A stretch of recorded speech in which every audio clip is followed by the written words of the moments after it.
So why will Disney buy AMC theaters? Well, for those of you about to click off, I'll give you the answer right now. Disney can't afford not to buy AMC. Now, both of these brands, Disney and AMC, need to evolve a little bit. Yes, going to the movie, that movie experience needs to change, and also Disney needs to change. And I will go over that in the video. But another more sentimental reason why they should merge is every kid should meet Mickey Mouse. And we'll talk about that in the video. But first, let me just say in full disclosure, my name's Russell. I'm a Disney stockholder. I am also an AMC stockholder. And I'm a former Disney employee. Now, I haven't worked for the company since 2015. I scheduled commercials for them. I haven't talked to any of my coworkers from Disney in a couple years. I have no insider information. This is just my speculation as a former Disney employee and a fan of AMC. So these two brands, Disney, I think they need to expand their reach, and AMC needs to evolve the theater experience from just going to see movies.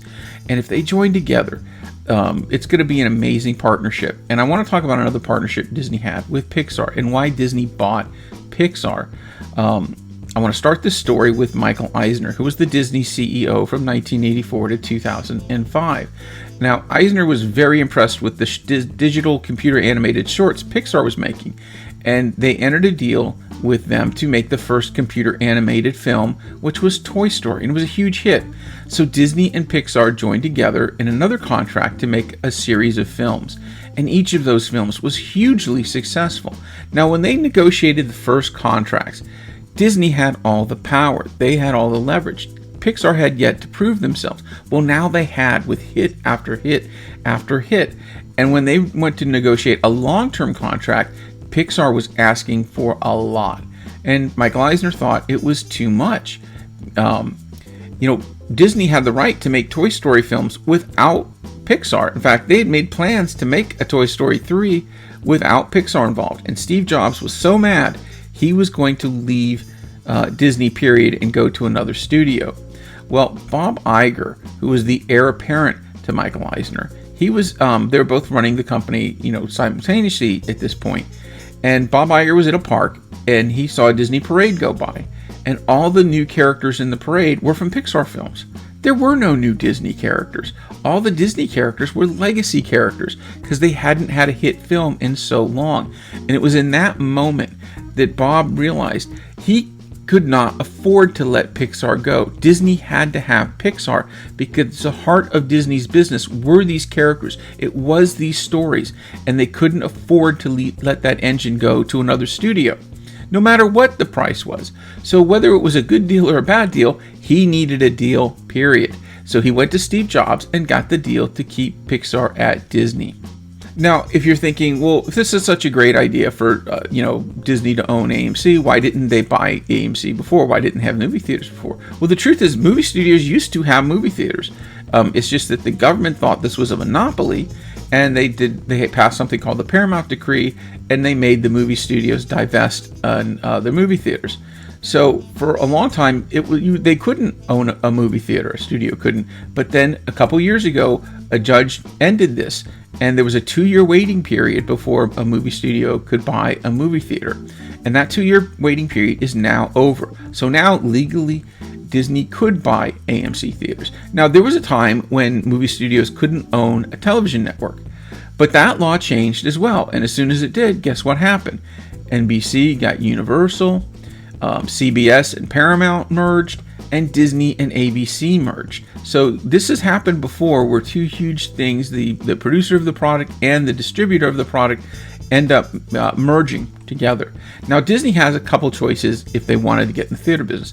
They could buy the bankrupt Regal, or they could start from scratch with their own, or they could go with the industry leader AMC, which they already have a relationship at Disney properties now. I think in Orlando, there's an AMC theater right next to Disney World down there. And they have the El Capitan Theater. So Disney knows what it's like to present their product, the movie, in their setting and their way. And they have special showings. They do little shows for that. So they know, like, the added benefit that you can create this prime movie experience. Yes, you could just go and buy a ticket, but you can also create a show that you can take your kids to and charge a lot more for that. Now, I want to tell the story of the Apple Store. The Apple Store story is this. There used to be a time you'd go to something like CompUSA, and they might have an Apple section there. But you still had to, decide, well, why would I pay twice as much for an Apple when I can walk over to this section of the store and buy, an IBM clone for half as much? And that's when Steve Jobs created the Apple Store in 2002, so they could control how their product was presented to the public. And per square foot, Apple stores are the most profitable stores ever. Now, Disney World and Disneyland are the two places where Disney can control their product and present the Disney, the Disney brand to the public on a mass scale. But that's just two locations. So imagine, and it won't be the same as actual Disneyland or Disney World, but imagine if Disney acquires AMC and turns these into Disney-themed properties where you can go for some form of entertainment. And we'll talk about that in a minute. Imagine nationwide, all of a sudden you go from two Disney locations to having a Disney location near almost every city in America. And when you go to the theaters now, you'll be able to get the same Disney snack food that you can get when you go to the parks. So you can relive some of that experience of going to a park, or just have it for the first time if you've never been and won't have the opportunity to go. There'll be a Disney store in each of these theaters. So you'll take your kids to see the newest Pixar animated film or the newest Disney film, and on the way out, they're going to see all the toys, all the merchandise in that Disney store. Same thing goes with Star Wars and Marvel. They'll be able to sell this Disney merchandise right there at the theater once that experience is still fresh in the moviegoer's mind and heart. Now, Disney already has a credit card, but they've talked about having a membership card like Amazon Prime or like a Walmart membership, right? Well, my argument to that was I don't go to Disneyland or Disney World enough to pay for a Disney membership. Well, if there was a Disney, movie theater right down the street, and every week or every month I take my kids to that, now it makes more sense for me to go out and buy a Disney membership that might give me a discount to those movies or a discount on that food, or maybe it's a way to earn points for a Disney vacation. So that makes more sense now. Disney owns ESPN. They can start having sports viewing events, which they already do at AMC's, but branding it with the ESPN brand. All the shows that Disney produces for Disney Plus and for the Disney Channel, you could launch those in the theater with these special events, have kids, use social media to promote them. Breaking Disney talent. They have all these young stars. You can send them on like a mini talent tour where they go to a region and they just hit Disney AMC, theaters, one right after the other.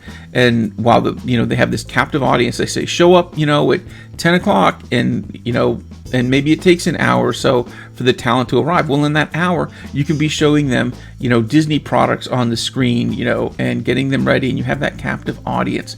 But then they have that experience with the actual Disney talent, and they're, sharing that on social media. And like I said, it's a way to expose the public to Disney Plus if they haven't already seen it. Maybe that could be the pre-show entertainment, some variation on Disney Plus where it seems like someone's clicking from, clip after clip. While you're waiting there, you can promote other Disney products like the Disney Cruise Line or the Disney Vacation Club. You can have a kiosk right in the movie theater or someone there that can help sell those and promote those. Now, who would ultimately, try and make this decision? Well, that's the current Disney CEO, Bob Chapek. And Bob took over in 2020, right in the middle of the pandemic. And what a challenging time. And he was there when they launched Disney Plus. But, a Disney CEO, recently there's only really been three. You have Michael Eisner, Bob Iger, and now you have Bob Chapek. And, they have a legacy to worry about. Now imagine if Bob's legacy was that he created these revenue-generating sites for Disney all over the United States. And again, think about it. That's another reason why Disney can't afford not to buy AMC. And if Disney doesn't want to buy AMC, guess what? There are other movie studios that could. Paramount, Warner Brothers, Universal. And now you're going to have a Disney product playing at the Paramount Theater, a Disney product playing at the Warner Brothers Theater.